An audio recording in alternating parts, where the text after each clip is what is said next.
Muy buenas tardes. En esta actividad de Sistema de Vigilancia Epidemiológica, en el video quienes vamos a participar: Jorge Urrego, Marelis Martínez, Heriberto Saavedra, Carolina Oliveros y quien les habla, Clara Isabel Marín. En esta primera parte vamos a hablar del cuadro comparativo de estudios de casos y controles y estudios de cohorte. En estudios de casos y controles admite estudiar la posible relación de varios factores que quizás estén asociados a la enfermedad. Y el estudio de cohortes la palabra cohorte deriva del latín cohortari, que designa a una unidad táctica de infantería dentro de las legiones romanas. En estudios de casos y controles, la direccionalidad del estudio va del efecto a la causa. Y en estudios de cohortes, en epidemiología, el término cohorte sirve en la actualidad para referirse a un conjunto de personas que comparten una exposición y se siguen a través del tiempo, se hace pues un seguimiento. En estudios de casos y controles, el diseño epidemiológico de casos y controles es analítico y no experimental. En estudios de cohortes es un diseño epidemiológico observacional y analítico. Mayor valor o cercanía tiene a lo referente a la búsqueda de asociaciones causales. Ya mi compañero Jorge seguirá con el siguiente tema. Acá los dejo con ellos. Un buen día. Muchas gracias, Clara, por tu aporte. Ahora vamos a hacer el análisis y las similitudes y diferencias entre el diseño de caso control y el diseño de cohorte. Vemos que el diseño de caso y control admite estudiar la posible relación de varios factores que quizás estén asociados a la enfermedad. Este diseño trata con sujetos que tienen la enfermedad o evento de interés para después investigar y conocer los diferentes factores que pueden estar relacionados con el desarrollo de dicha enfermedad. El diseño de cohorte es epidemiológico, observacional y analítico. Es el que tiene mayor cercanía a lo referente de la búsqueda de asociaciones causales. En la actualidad y para epidemiología, la palabra cohorte se refiere al seguimiento de un grupo de personas que comparten una exposición a través del tiempo. El diseño de caso y control es más analítico y no experimental, porque este busca estudiar a través de la descripción y el análisis problemas de salud que afectan a las poblaciones. El diseño cohorte también se le conoce como estudio prospectivo, estudio de seguimiento, cohorte histórica, estudio concurrente, estudio de incidencia, estudio longitudinal y con otros sinónimos más, pero recomiendan llamarlo estudio cohorte.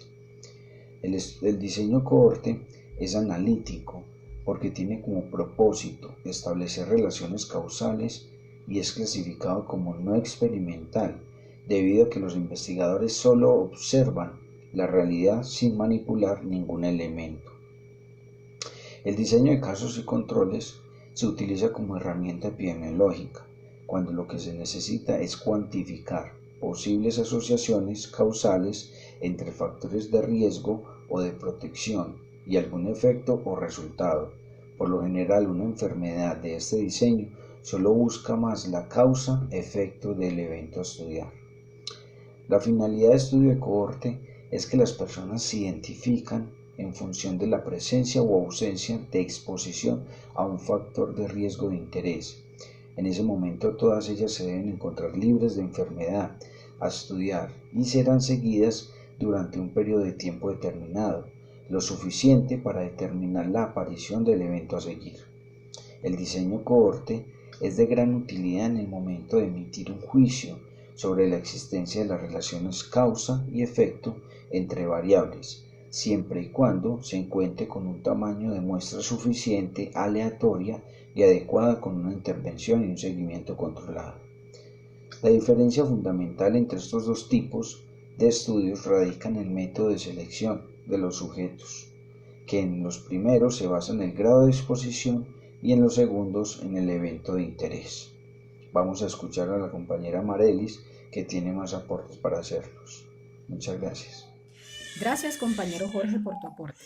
Ahora les diré algunas ventajas y desventajas de caso control y de corte. Algunas ventajas de caso control es que son útiles para el estudio de problemas de salud poco frecuentes o crónicos o con periodos de incubación y latencia prolongados. Estudian la relación de múltiples factores de riesgos, causas potenciales para una sola enfermedad. Son rápidos de elaborar y conducir. Consumen menos tiempo y dinero en relación con otros diseños. Requieren menos sujetos de estudio. No representan ningún riesgo para los sujetos. Algunas desventajas son: no producen estimadores directos de la prevalencia o la incidencia de la enfermedad. Son poco útiles cuando la frecuencia de exposición al evento de interés es muy baja. Son muy susceptibles a la introducción de sesgos tanto en la selección de los grupos como en la información que se obtiene sobre los factores de riesgos. Algunas ventajas de corte. Es el único método para estimar la incidencia mediante la tasa de incidencia o la incidencia acumulada entre los grupos expuestos y no expuestos. Permite el seguimiento natural de fenómeno y así describir la historia natural del evento o enfermedad natural de interés. La relación temporal causa-efecto exposición-enfermedad es verificable, ya que se puede describir el progreso de la enfermedad y sus estadios. Desde el punto de vista metodológico, es el diseño más cercano a un experimento. Se pueden fijar criterios de calidad en la medición del evento, sobre todo en la corte prospectiva, ya que las mediciones estarán bajo el control del investigador. Algunas desventajas. No son útiles en enfermedades poco frecuentes, ya que en estos casos es necesario un gran número de individuos. Pueden ser muy costosos, en especial en enfermedades o eventos poco frecuentes y principalmente cuando se realizan de manera prospectiva, ya que se requiere estudiar y seguir a un número grande de individuos. Pueden requerir mucho tiempo. Es necesario para que se empiecen a presentar casos nuevos, lo cual puede ser incluso años. En los estudios prospectivos, esto lo encarece ya que dificulta la relación de los participantes, sesgo de selección. Y los estudios retrospectivos no tienen este inconveniente, pero está determinado por la disponibilidad de la información, así como la calidad de la misma. Y por último, es posible que haya sesgos de información si la identificación de la enfermedad está influenciada por el conocimiento del estado de exposición del individuo, ya que esto podría promover que el investigador busque de manera más enfática la presencia de la enfermedad en el grupo que si está expuesto, en contraste con los sujetos no expuestos al factor de interés. Bueno, muchas gracias. Los dejo con mi compañera Carolina, que les dará algunos ejemplos. Hola, soy Carolina y tengo unos ejemplos donde voy a explicar casos de estudios de control y casos de cohorte. Entonces, primero damos un pequeño recorderis acerca de las características de los casos de cohorte. Es un estudio analítico observacional, o sea que el investigador no tiene intervención directa sobre las variables. También hay que hacer una selección en base a la exposición, o sea, en los expuestos y no expuestos, que existen dos poblaciones en el estudio, como son los expuestos, que les vamos a llamar grupos de interés, y los no expuestos, que les vamos a llamar grupos de control. Y también que respondan a preguntas como ¿qué pasará si un sujeto se expone a un factor de riesgo? O sea que buscan causalidad. Para analizar entonces correctamente un estudio de cohorte, el estudio debe tener una fecha de inicio, también tiene que tener una fecha de aparición de los eventos, una fecha de finalización del estudio, datos completos de los participantes y tiene que tener el motivo de terminación del seguimiento, pues en caso de que se termine, y sería por aparición de un evento, pérdida de seguimiento o muerte. Acá hay un ejemplo que dice: Se realizó un estudio de cohorte para examinar la asociación entre la exposición a asbesto y el cáncer. Un grupo de personas que había trabajado con asbesto fueron identificados a través de los registros impositivos. También se identificó un grupo que había trabajado en la industria textil y que no había estado expuesto a los asbestos. La causa de muerte fueron determinadas en los certificados de defunción y se comparó la mortalidad por cáncer de pulmón en ambos grupos. Acá también tenemos un ejemplo de un estudio de cohorte realizado acá en la ciudad de Medellín llamado histerectomía vaginal sin prolapso. Estudio de cohorte en Medellín realizado entre los años 2008 y 2010. Entonces se puede ver que en el estudio tiene su resumen, también en inglés, con la introducción, materiales y métodos, análisis y resultados. Entonces tienen tablas estadísticas, discusión, conclusiones. Así sería un estudio de cohorte. Es un estudio muy grande. Luego tenemos el estudio de casos y controles. Este también es un pequeño recorderis, que ese es uno de los estudios más utilizados en la investigación y donde se estudian los antecedentes. Entonces, en los casos vamos a tener, por decir, como las personas enfermas, y van a haber personas expuestas y no expuestas, y también los de controles, que estarían las personas no enfermas, y también tenemos personas expuestas y no expuestas. Entonces, para hacer el análisis del estudio de casos y controles se hace una tabla de 2x2, en donde están entonces las personas, los casos, que le decimos también como las enfermas, por decirlo así, los controles, las no enfermas, y también están los expuestos y no expuestos. Entonces eso se va a hacer en una medida estadística que se llama odds ratio, que también se le puede decir razón de predominio o de oportunidad relativa. Y la odds ratio es una fórmula que dice que se van a multiplicar cruzados A por D y se divide sobre B por C. El resultado de eso, o sea, la interpretación puede ser mayor a 1, donde sería entonces que la asociación es positiva, o sea, que la presencia del factor se asocia a mayor ocurrencia del evento y se considera un factor de riesgo. Cuando es menor a 1, dice que la asociación es negativa, o sea, que la presencia del factor no se asocia con mayor ocurrencia del evento y se considera un factor de protección. Y cuando la odds ratio es igual a 1, no hay asociación entre las variables, que la cantidad de veces que ocurre el evento será igual con o sin la presencia del factor. Entonces acá tenemos el ejemplo. Un estudio pretende investigar la posible asociación entre la probabilidad de padecer cáncer gástrico y el consumo de alcohol. Para ello se analiza una muestra aleatoria de 200 pacientes, observándose los siguientes resultados. Entonces ya nosotros los organizamos, colocamos entonces los expuestos y no expuestos, perdón, los casos aquí y control de expuestos y no expuestos. Entonces hacemos la operación del odds ratio, que dice entonces que se multiplica A por D y B por C, sería entonces 63 por 39 y dividido 61 por 37.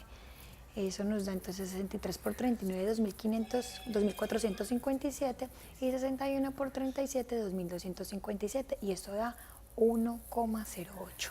Entonces, como la odds ratio es mayor a 1, la asociación es positiva, o sea que el consumo de alcohol implica un factor de riesgo para el padecimiento de cáncer gástrico. Ahora entonces le vamos a dar paso a Heriberto, que tiene otros ejemplos. Muchas gracias.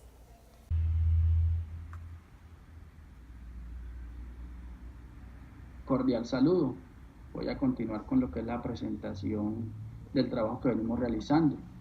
Voy a explicar lo que es la parte práctica del riesgo relativo y odds ratio. Vamos a iniciar con el riesgo relativo. Y el ejercicio que tenemos dice de la siguiente manera.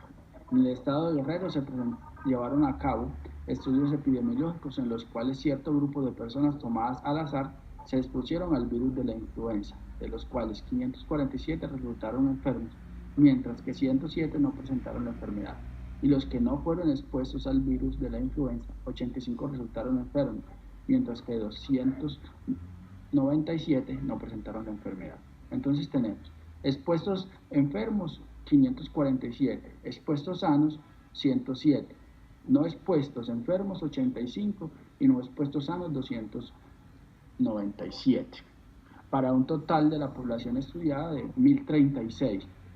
Entonces tenemos que el riesgo relativo es igual a 547 dividido, abro paréntesis, 547 más 107, cierro paréntesis, sobre 85 dividido, abro paréntesis, 85 más 297, cierro paréntesis. Esto es igual a 0,866 sobre 0,222, que es igual a 3,765. Entonces, la interpretación de este ejercicio tenemos: existe asociación entre el factor de riesgo y la enfermedad. Otra interpretación: los expuestos tienen un 38% más de posibilidades de adquirir la enfermedad que los no expuestos. Esa es la primera parte de riesgo relativo. Vamos a la segunda parte, que es odds ratio, y el caso que tenemos es: en el estado de Michoacán se llevaron a cabo estudios epidemiológicos en los cuales cierto grupo de personas tomadas al azar se expusieron al virus de la inmunodeficiencia humana, VIH, de los cuales 55 presentaron casos y 29 controles, mientras que el grupo de los no expuestos se presentaron 18 casos y 62 controles. Vamos a despejar al ejercicio. Entonces tenemos expuestos enfermos 55 y expuestos sanos 29, no expuestos enfermos 18 y no expuestos sanos 62. Tenemos un total de la población de 164. Entonces tenemos odds ratio es igual a 55 dividido 18 sobre 29 dividido 62, igual a 3,055 sobre 0,467, que es igual a 6,541. Entonces, la interpretación de este ejercicio tenemos: el factor de riesgo influye en la aparición de la enfermedad. Otra interpretación: por cada persona con VIH hay 6,64 que pueden sufrir VIH por estar expuestos. Esta es la parte de los ejercicios prácticos de riesgo relativo y odds ratio. De igual forma, mi nombre es Heriberto Saavedra. Quiero agradecer a los compañeros Marelis, Carolina, Clara y Jorge por el trabajo que hemos realizado. Sé que se puso un gran esfuerzo para hacer este trabajo y esperemos pues que se cumpla con las expectativas que tenía el docente para este caso. Muchísimas gracias, y también al docente por la